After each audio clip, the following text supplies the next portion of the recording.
Halfway along Pall Mall in London stands the statue of one of the most famous Victorians in the world. Florence Nightingale is revered as the nurse who went to the Crimea to care for the common soldier, the lady with the lamp. But her reputation disguises an unpalatable truth. More soldiers died in her hospital at Scutari than in any other during the Crimean War. A sick soldier was more than twice as likely to die if he was sent to Florence Nightingale's hospital in Scutari than if he were kept in a regimental hospital tent at the front. What she did had very little practical effect. Indeed, the death rate from diseases in the hospital actually increased. Nightingale ran Scutari with tyrannical zeal, driven more by ambition than compassion. She either had power or would scheme to get it, and certainly would ruthlessly try to keep it. She had to be a very different sort of woman, and indeed was a very different sort of woman, to the gentle, floating lady of the lamp.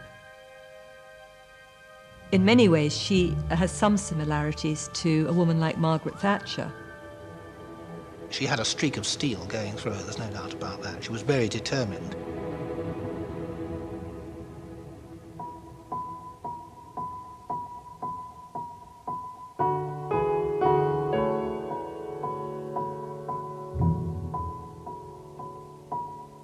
As she grew up, Florence thought of herself as different. She began to dream of a different life away from home. And in these dreams, she thought of herself as apart because she wanted things that other girls didn't want. There's the famous quote of poor Mrs. Nightingale saying to somebody, "We are a breed of ducks who have hatched a wild swan." Florence Nightingale was born in Florence in 1820. Her parents spent the first 3 years of their marriage in Italy and decided to name her after the city of her birth. Her sister, who was a year older, was called Parthenope after the Greek for Naples. The Nightingales were cultured, cosmopolitan, and extremely rich. Florence's father had inherited his wealth, and the family owned 2 large houses, one in Derbyshire and one in Hampshire. They were also very well connected. They were friends with Thackeray and Tennyson. Embley, their estate in Hampshire, was next door to Broadlands, home of the Palmerstons. She knew a lot of politicians, and she also knew a lot of writers. So this was a woman who, from girlhood, knew everybody there was to know in the important literary and political circles. This is a cultivated family who encouraged their daughters to think. Her father was a liberal humanitarian who fought very hard for the reform of Parliament. His wife Fanny was a great beauty, and she had had ambitions to be a political hostess. Her background too was a liberal one. There's a great strain in her background of reform, progressive liberalism, radicalism, and I think that Flo inherited much of this. It didn't just come from sort of the ether, it was very much a part of her family background. Florence was extremely well educated. Her father taught her French, Italian, history, Latin and Greek.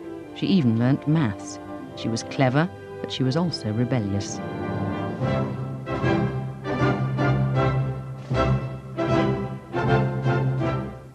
Because she had been given the education of a man, she expected to go out into the world and be given the opportunities of a man. And of course, that was where the struggle began, because her parents, having overeducated her, didn't want to do that. She was different to Parthy, different to a lot of her female cousins, who all seemed very happy and secure in their lives. Florence wasn't happy. She was an unhappy child. She was an unhappy woman. The morning is spent sitting round the table in the drawing room looking at prints and reading little books. Everyone reads aloud from their own book or newspaper, and every 5 minutes something is said. The afternoon is passed in the taking of little drives. When night comes, women suffer physically the accumulation of nervous energy which had nothing to do all day and makes them feel every night when they go to bed as if they're going mad.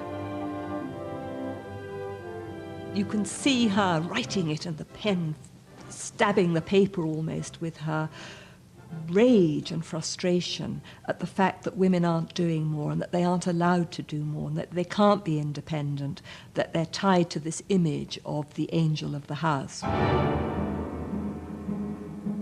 Why cannot a woman follow abstractions like a man? Has she less imagination, less intellect, less self-devotion, less religion than a man? I think not.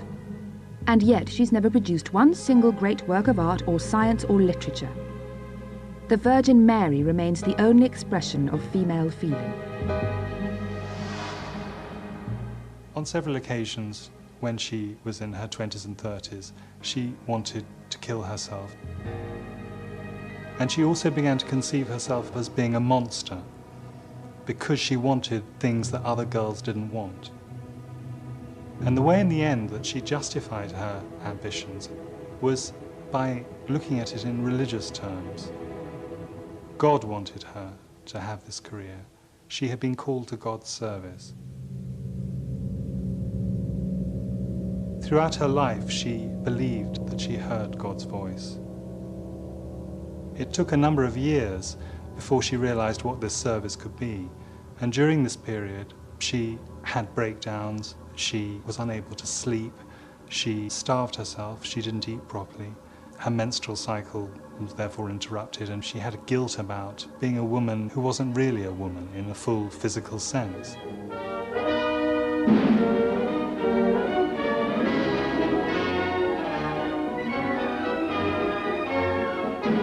But Florence could also be surprisingly exuberant. She was graceful and good-looking. She loved parties and she loved attention. And it wasn't just men that she found interesting.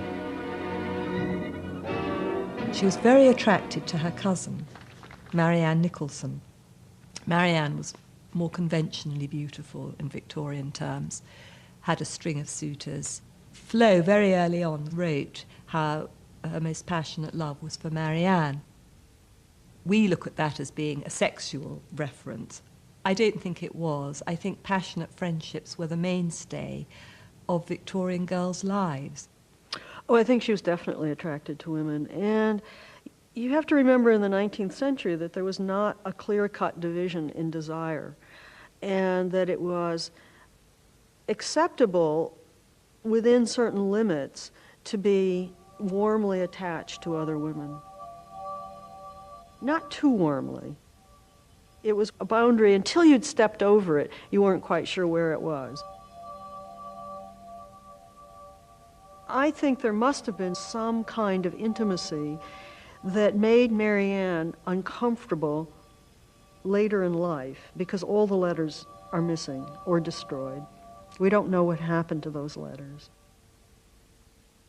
There was one man that Florence did take seriously, Richard Monckton Milnes, the most eligible bachelor in London. Flo, my dear, my waltz, I believe. Yes, Richard.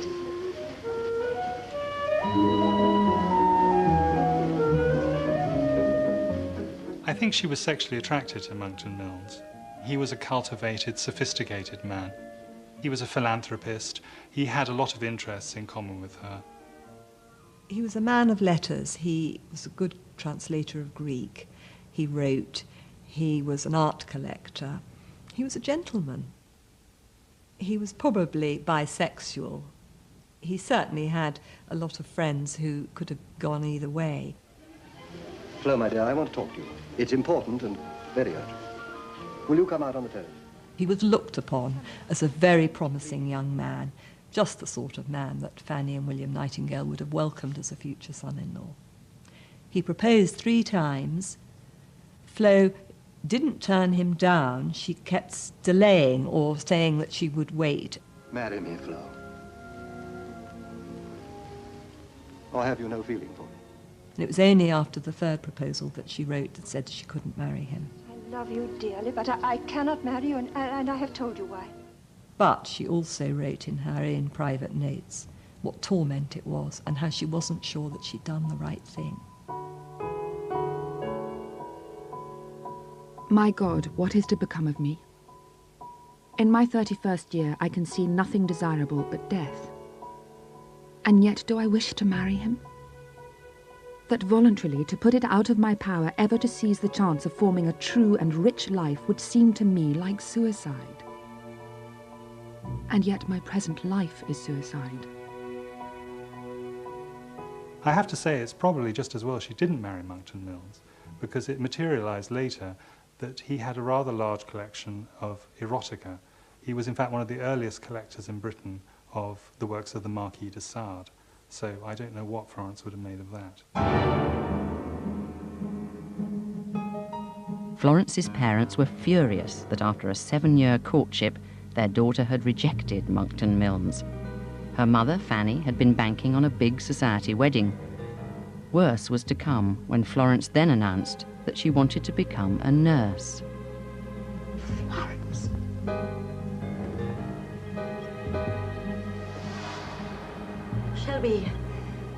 Shall we ladies retire to the drawing room? Fanny was horrified. A daughter going into a public hospital, unaccompanied, unchaperoned, which girls of Florence's background had to be to preserve their pure celibate nature.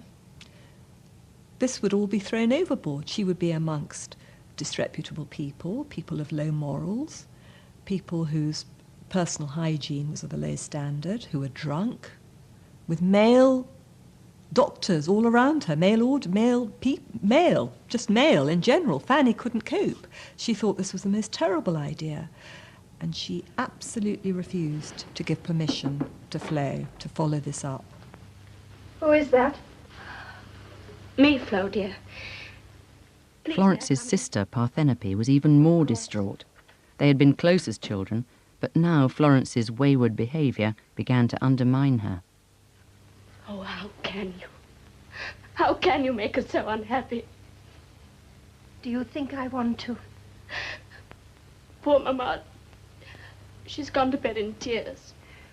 I know I make you all unhappy. It has to be said that all the Nightingale women were good at using hysterical outbursts to get their own way.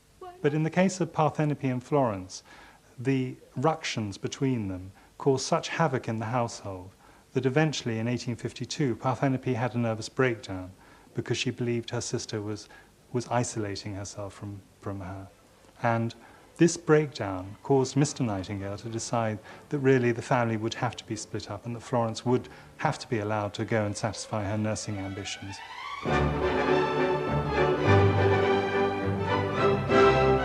At 32, with an income of £500 a year, Florence was finally free. She had already received some nursing training in Germany. Now she was off to Paris to see how hospitals were run. But it had been in Rome that she'd met the man who would dramatically alter the course of her life, the reformist MP, Sidney Herbert. Sidney Herbert was a man who was said to have all the cards in his favour. He had good looks, he had riches, he was well educated. But his fatal problem was that he always fell under the thrall of domineering women. And in Florence, he met the ultimate domineering, bossy, ruthless woman.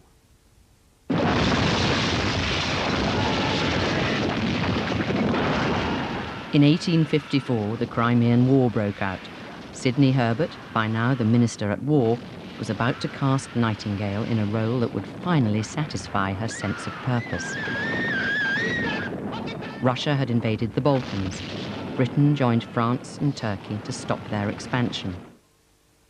The charge of the Light Brigade was only one of the disasters about to befall the British Army. Men, it was a mad-brained trick, but it was no fault of mine. Go again, sir. No. You have done enough today. The British, who hadn't really fought a major war since Wellington's time, some 40 years earlier, went to the Crimea thinking it was going to be a short, sharp campaign. They didn't take with them hospitals, they didn't take with them ambulances, they didn't take with them enough for doctors, and they didn't even have nursing sisters. So with the result that when cholera struck, this caused a tremendous disaster to the British Army.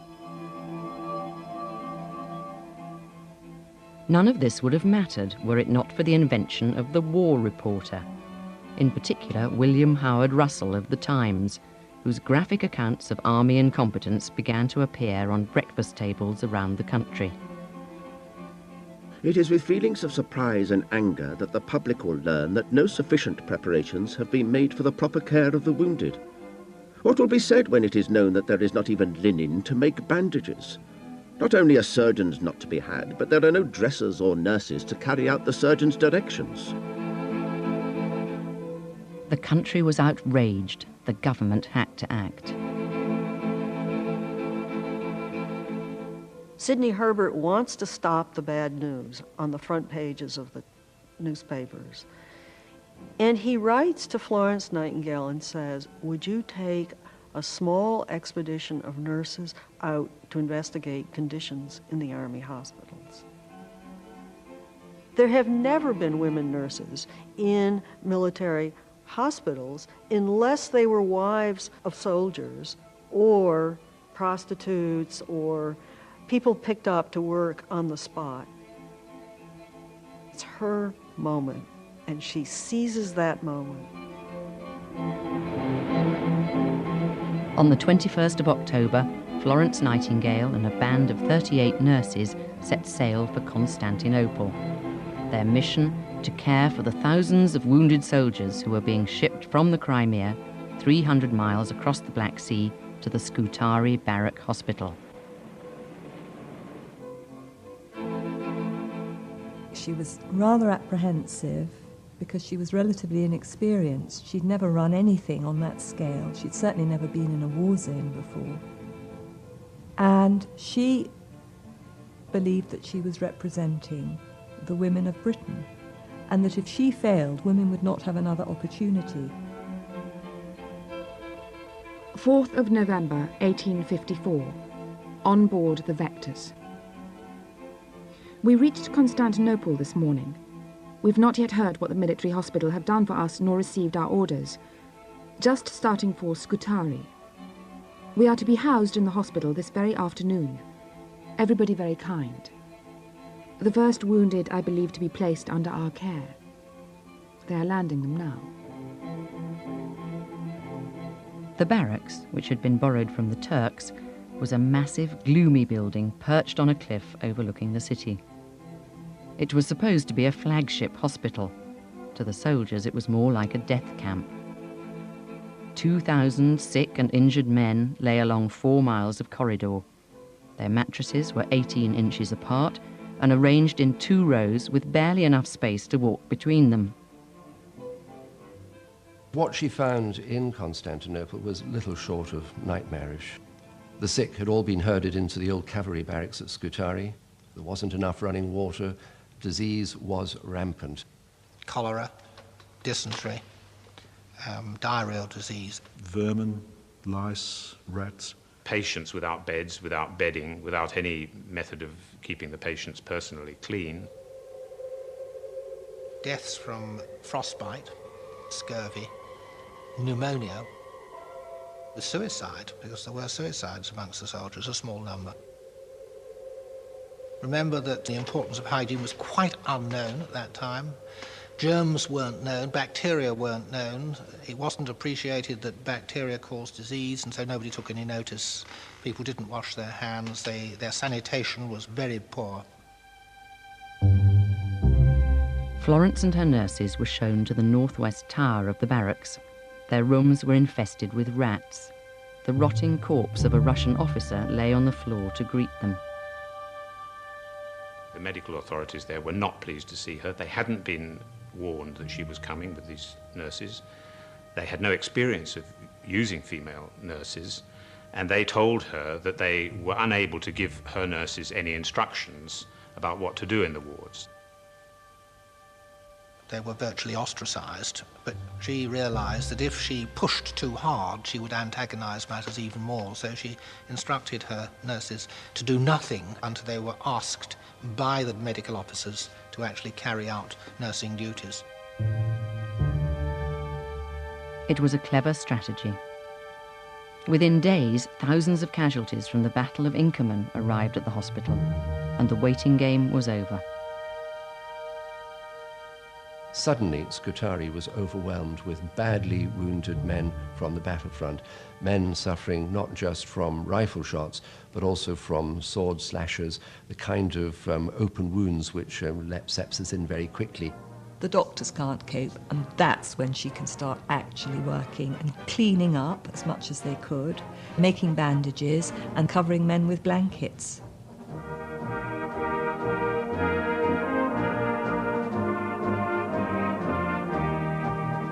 Nightingale was very concerned with the personal cleanliness of soldiers and the personal cleanliness of the lower orders in general. I think she concentrated primarily upon the person, reflecting the common idea that cleanliness was next to godliness. But washing soldiers and rolling bandages could not disguise the fact that Scutari was in chaos and the men in charge incompetent. Food was scarce, yet thousands of cabbages were dumped into the sea because the paperwork was incorrect. Scurvy was rife, but lime juice was withheld because no one would authorise its distribution.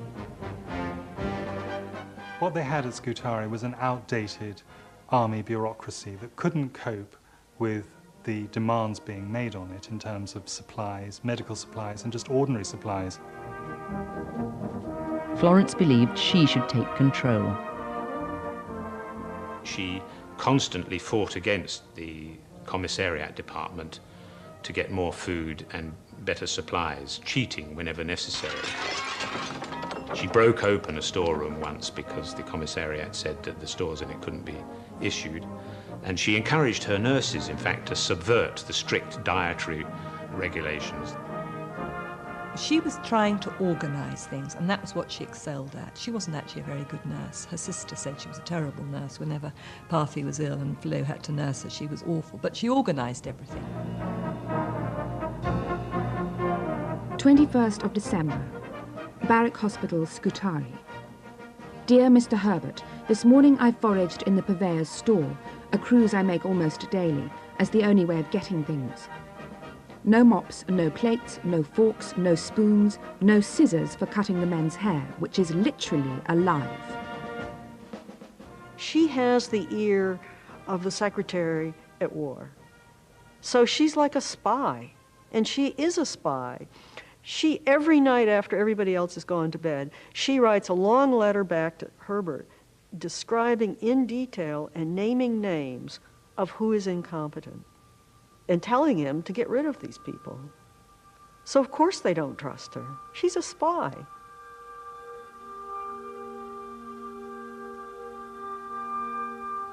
The military and medical command were also threatened by what they perceived as Nightingale's lack of a feminine sensibility.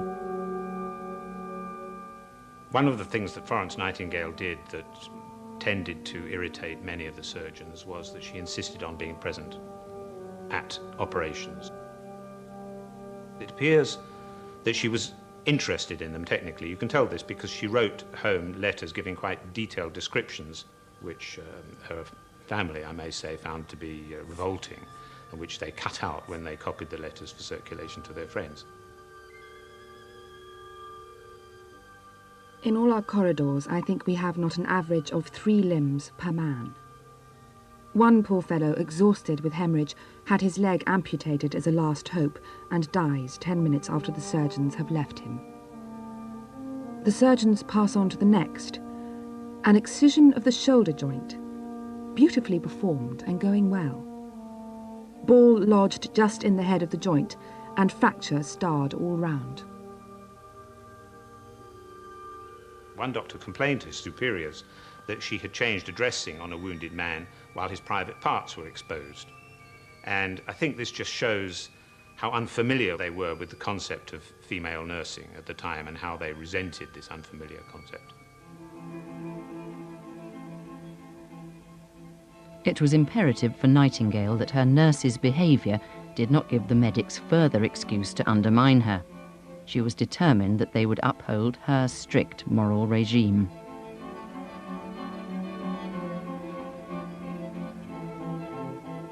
If you have women at night walking the wards, for a few shillings, the women could very easily offer sexual services. Everyone in the army is quite sure that the nurses are going to end up in bed with a soldier. They don't want those nurses. And any scandal gives them cause to get rid of the nurses. Dear Mrs. Herbert, I am so sorry to be obliged to tell you that Thompson and Anderson, two of the Presbyterian nurses, went out drinking with an orderly on Saturday night. Anderson was brought back dead drunk. But Thompson I believe to be the most hardened offender. This was such a catastrophe that there was nothing to be done but to pack them off to England directly. She's unhappy about sex, she's unhappy about drink, but she's most unhappy about insubordination. She wants them to obey her on all occasions. There were criticisms of Nightingale during the war. In fact, she almost brought a libel case against one nurse who came back to England and started spreading gossip and malicious stories about her. But they were to some extent justified.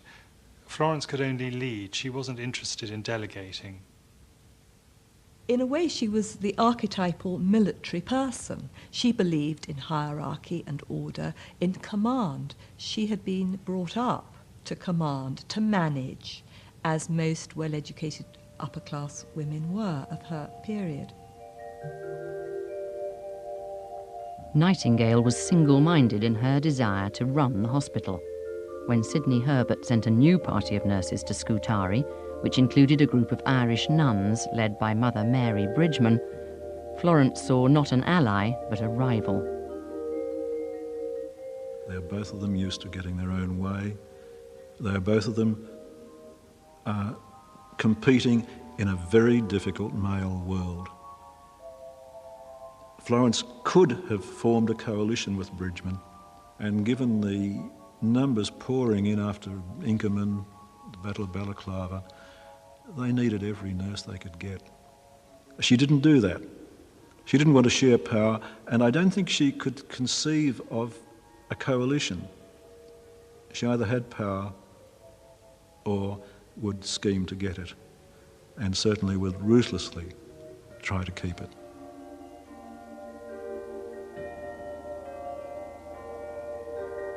Nightingale had Bridgman and her nuns banished from the hospital. Many of her rejects went off to the front and turned out to be extremely good nurses. They were bitter about Nightingale's treatment of them. But Florence did endear herself to the troops. For the first time in military history, they had a champion, someone who could see them as more than just cannon fodder.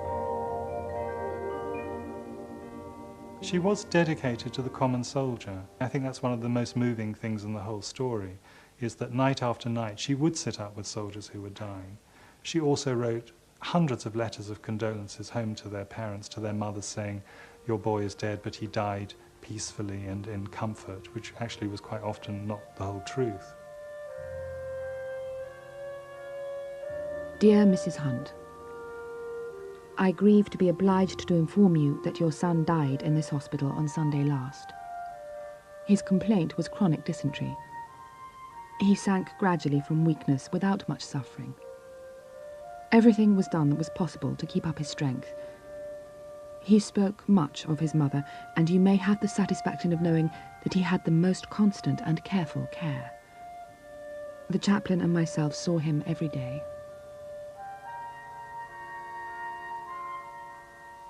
The soldiers wrote glowingly of her in their own letters home, and soon Nightingale was famous throughout Britain. One of the main reasons why the legend made such an impact was that the men involved in the Crimean War had been such a total washout. There was no Nelson, there was no Wellington. Instead, there was this figure who became a kind of maternal goddess to the soldiers.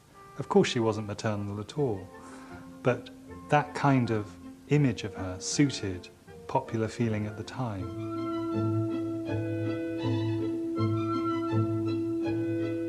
At first, the Times newspaper mistakenly referred to Florence as Mrs. Nightingale.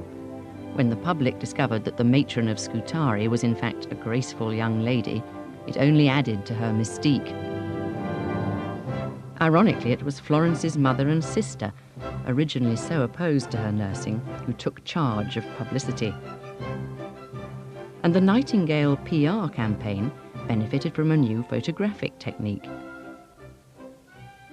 What you do get in the mid-1850s is this new process of making small, cheap photographs of celebrities, which were known as carte de visites. They could be produced really quite cheaply on a camera plate. You could go 6, 8 or 10 of them, print them off and sell them cheaply. The images themselves are very straightforward. They don't tell you very much about Florence. They're not sort of heavy-duty, iconic images. It's the sheer number of them, their availability of them, which is a measure of her fame and celebrity. The publicity generated by her meant that all the women of Britain were sitting knitting socks and mufflers, and children were being brought up to do things for the poor soldiers of the East. And indeed, Queen Victoria herself asked everyone to pray and to do their bit. So there was a huge national resource being harnessed as a result of the Lady of the Lamp. But despite her sanctification at home and some improvements at the barracks, death was everywhere during Nightingale's first winter at Scutari. Between November 1854 and March 1855, 4,077 soldiers died, 10 times more from illnesses such as typhus, typhoid, dysentery and cholera than from battle wounds. Nightingale blamed the officials for not sending supplies and the military commanders for sending men to Scutari in a wretched condition. The worst month was January, 2 months after Florence Nightingale arrived, when of the 6 soldiers who came into Florence Nightingale's hospital at Scutari in that month, half never came out again.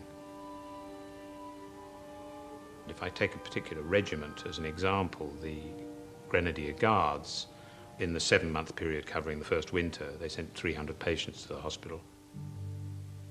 The statistics seem to show that none of them came back.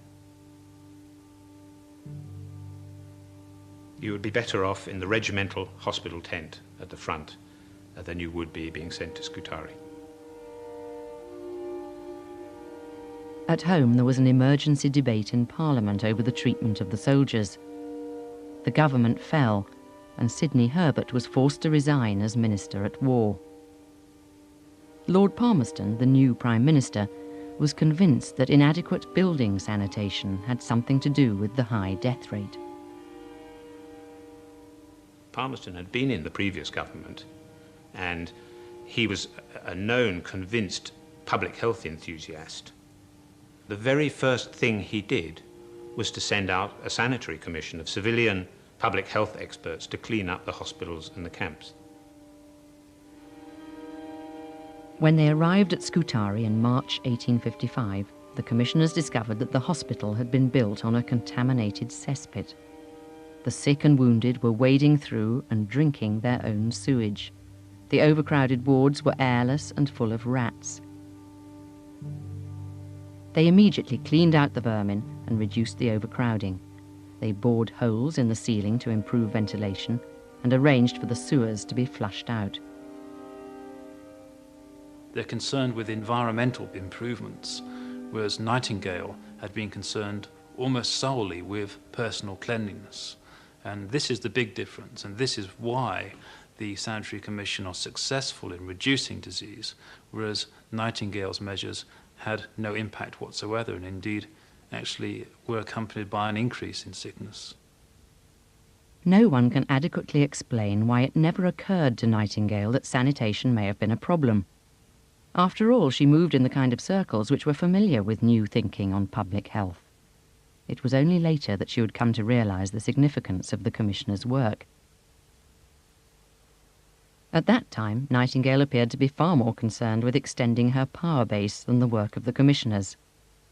She set off for the Crimea in an attempt to take charge of the nursing operations in the front-line hospitals. Within days, she was stricken with a severe fever. Nobody quite knows what this illness comprised. They cut her hair off, which is normal to do with a woman who has fever. She might have had typhus. She might simply have had exhaustion. Now it's believed she probably caught a rather less common disease called brucellosis. And brucellosis is another infectious disease, very uncommon in this country, but not uncommon in some of those countries in hot climates. And that's probably what she had. The Crimean War ended in the spring of 1856. Nightingale waited for the final soldier to be discharged from Scutari before she began her journey home. She arrived at the local railway station near her parents' house in Derbyshire, unannounced. I think it was very difficult when Florence came back from the Crimea. What was she coming back to? All that lay before her was the role of a dutiful daughter, back to Embley, back to Lea Hurst, back to living with Mum and Parthy. The one thing she knew, and I think was certain about, was that she was not going to be sucked back into that life. She had changed tremendously as a result of her time in the Crimea at Scutari.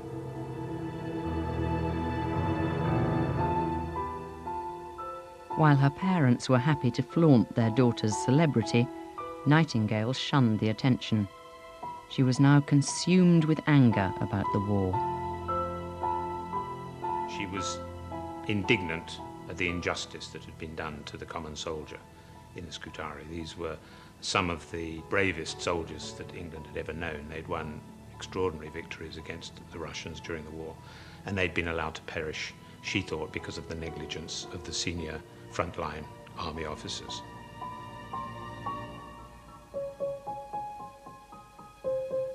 Nightingale put pressure on the government to set up a royal commission on the health of the army, and in 1857 the commission began taking evidence.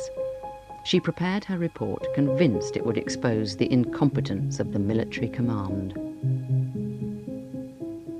During that time, she focused on the data that had come back from the Crimea, and she analysed it in cooperation with some of the best scientific brains in England at the time. And quite an extraordinary thing happened. She changed her mind entirely on what had caused the deaths of those men in hospital. She decided that it was the hospitals themselves, the state of the hospitals themselves, that was responsible for those men's deaths. They had been very sick when they came to the hospital, but if the hospitals had been hygienic, they could easily have recovered, nearly all of them.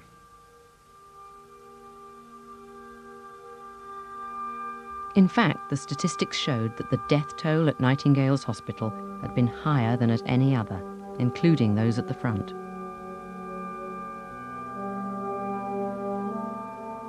Until sanitation improved, all that one can say Florence Nightingale was doing was helping soldiers to die in more comfortable, happier circumstances. And that's a very shocking fact for people who've been brought up on the legend that she went out there and made everything perfectly all right.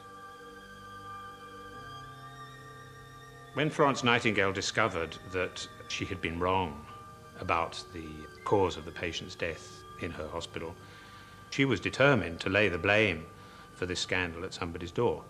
She stopped blaming the army, she stopped blaming the doctors, and she started to blame the government. And she started particularly to blame her former friend, the ex-cabinet minister, Sidney Herbert, who had been responsible for selecting hospital locations. The fact is, it's in black and white that she wrote to Herbert blaming him for the whole catastrophe. Did she blame herself as Sidney Herbert's troubleshooter? It's difficult to know what goes on in a person's mind. But it is noticeable that her pride at having done what she'd done, which she expressed in various ways when she first came back from the war, evaporated. And from then on, she never speaks with any degree of pride of anything that she did during the Crimean War.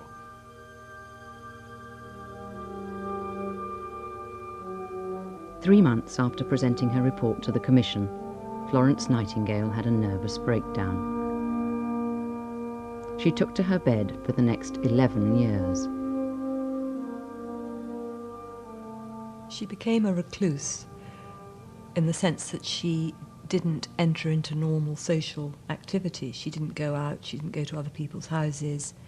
She was confined to South Street, which was her house in London. She didn't go to Embley or Lea Hurst. Her dealings with her family and friends were filtered. The bustle of visitors irritated her. So people tend to call at her house and wait in the downstairs room and send up their instructions by writing, and then she would write a note and send them down, and business would be done in that way. There definitely was a physical root to her illness. After all, she'd almost died in 1855, and she almost died in 1857. But also, she was quite clever because she used her illness to her own ends. If she didn't want to see somebody, especially her mother and her sister, then she would claim to be ill. Nightingale devoted her bedridden years to the cause of public sanitation. She seemed unable to forgive herself for failing to make the obvious link between the sanitary conditions at Scutari and the death rate there. With phenomenal energy, she spearheaded a mass of radical and often controversial reforms: army welfare, workhouse reform, the training of nurses. She even advised on the design of hospitals such as St Thomas's in London. And for most of this, she used Sidney Herbert as her front man. She was virtually a cabinet minister in all but name. There were certain areas of government action that could not be carried out without running the proposals past Miss Nightingale. In at least one famous occasion, she had power of appointment to the cabinet. She objected to a candidate that was chosen by Lord Palmerston, the Prime Minister, and approved by the Queen. She said, no, he's not the right man, here's my candidate, and her candidate was put in his place. She was as controlling as ever. Everything had to be done according to her rules. Doubts and frailty would not be tolerated. You only have to look at her treatment of Sidney Herbert as he was dying, quite clearly dying, in 1861. She was pushing him on and on and on. He said he had headaches, he had weakness, he couldn't get out of bed. She didn't care. This was a man who'd been a close friend of hers for 15 years, who had launched her career. But she pushed him to the limits of his endurance, and finally he died. As her friends in Parliament began to lose power, Nightingale's political influence started to wane. She re-established links with her family, spending more time with her mother and visiting her sister Parthenope. She was now in her 60s and had lost her radical edge. When nurses around the country demanded professional registration, she campaigned against them. She even doubted the cause of women's suffrage. Women's suffrage, she was ambivalent. She realised that in public she had to be seen more or less to support it because that was what advanced women were doing. Privately, she thought that women were rather silly and wouldn't make much difference. In fact, she didn't have much of an opinion of women. And in the end, she puts her signature to the great petition against women's suffrage in the late 1880s. She identified with men, and in fact, throughout her career, you can see her reacting very strongly against women. She really disliked women. She said, I am brutally indifferent to the rights and wrongs of my sex. And it's true that throughout her life, she relied much more on men, was much more interested in men, thought of herself as a man, and had really almost total contempt for the rest of the female race.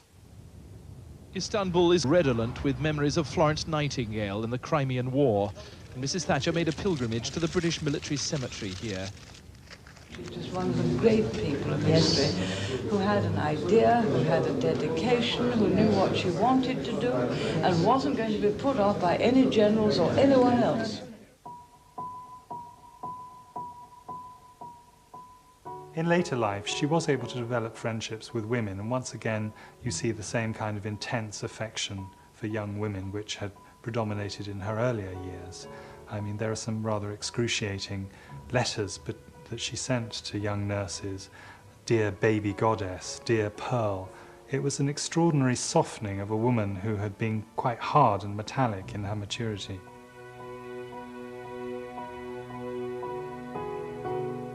At the age of 87, Florence was presented with the Order of Merit, the first woman in history to receive the honour. She was now officially confirmed as one of the truly legendary Victorians. What Florence Nightingale should be famous for now is for her provision of political leadership for the public health movement in the 50 years after the Crimean War. Her embarrassingly anti-establishment views have been hidden up to now behind this sentimental picture of the wartime nurse. In 1918, Lytton Strachey wrote his famous debunking attack on the Victorians, in which he described the real Miss Nightingale as being more interesting than the legendary one, but also less agreeable. And I think there's a lot of truth in that. This is the only recording of Florence Nightingale's voice, made by Edison in 1890. I am so down there, even as memory, just as they. I hope my voice may perpetuate the great work of my life.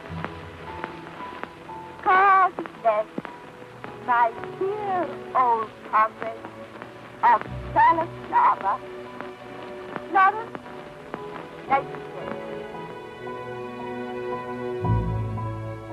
In her will, she says, I do not want a funeral in Westminster Abbey. I don't want to be buried in Westminster Abbey. I don't want anything special done for me. I want the plainest, simplest funeral, and I want enlisted men to carry my coffin and to be buried in the family plot. And this is what happens. She has a funeral in which maybe less than 50 people come to. And she's buried in the simplest Victorian monument that just says FN 1820-1910. It's very moving, very, very simple ending to this remarkable life.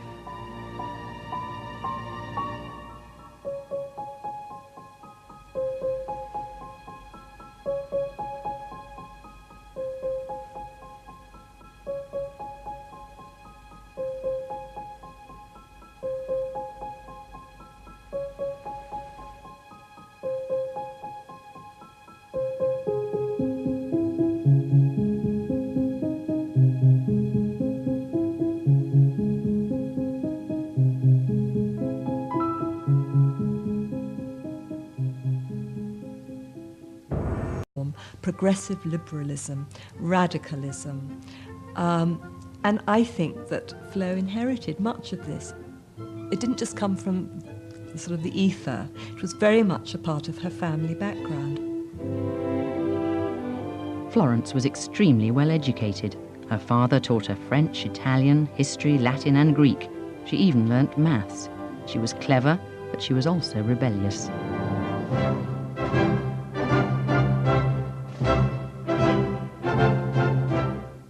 Because she had been given the education of a man, she expected to go out into the world and be given the opportunities of a man. And of course, that was where the struggle began, because her parents, having overeducated her, didn't want to do that. She was different to Parthy, different to a lot of her female cousins, who all seemed very happy and secure in their lives. Florence wasn't happy. She was an unhappy child. She was an unhappy woman. The morning is spent sitting round the table in the drawing room looking at prints and reading little books. Everyone reads aloud from their own book or newspaper, and every 5 minutes something is said. The afternoon is passed in the taking of little drives. When night comes, women suffer physically the accumulation of nervous energy which had nothing to do all day and makes them feel every night when they go to bed as if they're going mad. You can see her writing it and the pen stabbing the paper almost with her rage and frustration at the fact that women aren't doing more and that they aren't allowed to do more and that they can't be independent, that they're tied to this image of the angel of the house. Why cannot a woman follow abstractions like a man? Has she less imagination, less intellect, less self-devotion, less religion than a man? I think not. And yet she's never produced one single great work of art or science or literature. The Virgin Mary remains the only expression of female feeling. On several occasions, when she was in her 20s and 30s, she wanted to kill herself. And she also began to conceive herself as being a monster because she wanted things that other girls didn't want. And the way in the end that she justified her ambitions was by looking at it in religious terms. God wanted her to have this career. She had been called to God's service. Throughout her life, she believed that she heard God's voice. It took a number of years before she realized what this service could be. And during this period, she had breakdowns. She was unable to sleep, she starved herself, she didn't eat properly. Her menstrual cycle was therefore interrupted, and she had a guilt about being a woman who wasn't really a woman in the full physical sense.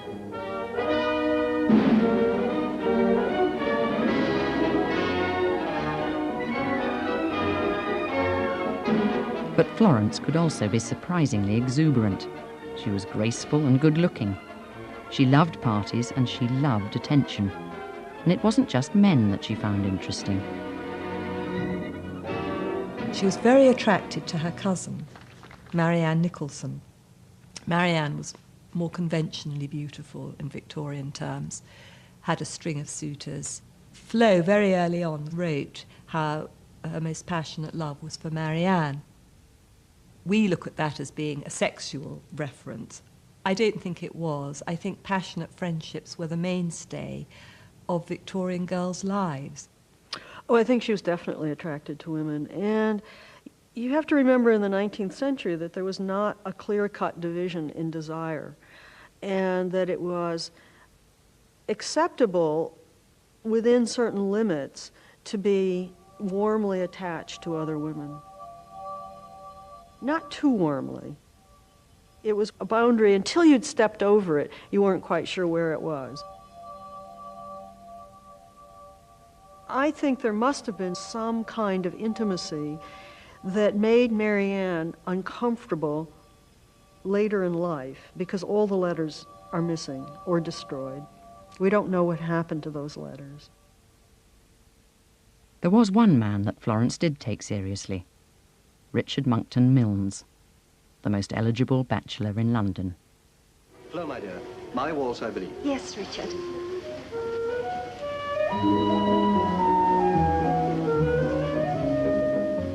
I think she was sexually attracted to Monckton Milnes. He was a cultivated, sophisticated man. He was a philanthropist. He had a lot of interests in common with her. He was a man of letters. He was a good translator of Greek. He wrote. He was an art collector. He was a gentleman. He was probably bisexual. He certainly had a lot of friends who could have gone either way. Flo, my dear, I want to talk to you. It's important and very urgent. Will you come out on the terrace? He was looked upon as a very promising young man, just the sort of...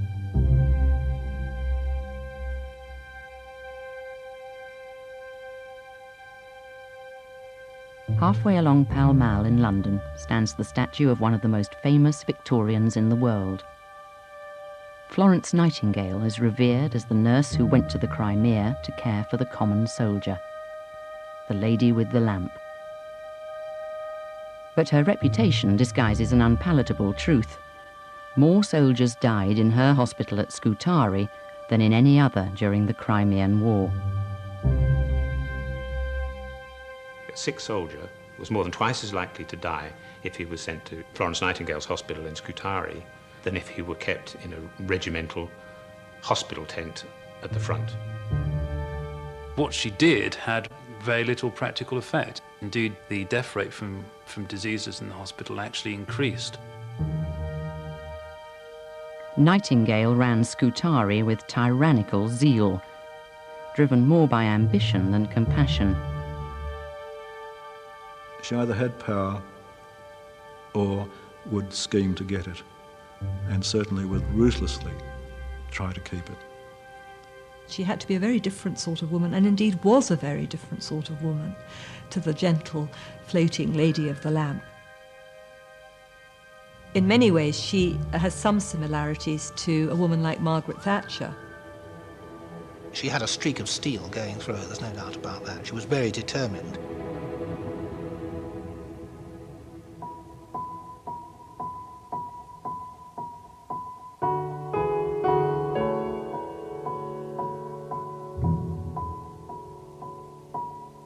As she grew up, Florence thought of herself as different.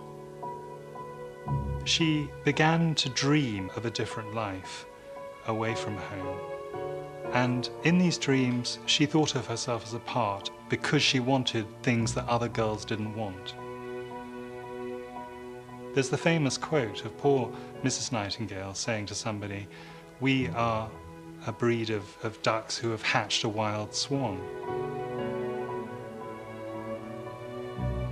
Florence Nightingale was born in Florence in 1820. Her parents spent the first 3 years of their marriage in Italy and decided to name her after the city of her birth. Her sister, who was a year older, was called Parthenope after the Greek for Naples. The Nightingales were cultured, cosmopolitan, and extremely rich. Florence's father had inherited his wealth, and the family owned 2 large houses, one in Derbyshire and one in Hampshire. They were also very well connected.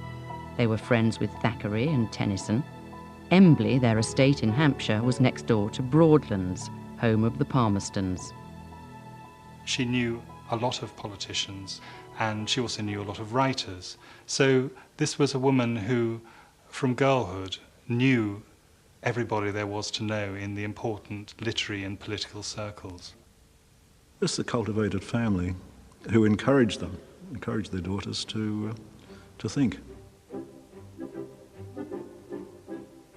Her father was a liberal humanitarian who fought very hard for the reform of Parliament. His wife Fanny was a great beauty, and she had had ambitions to be a political hostess. Her background too was a liberal one.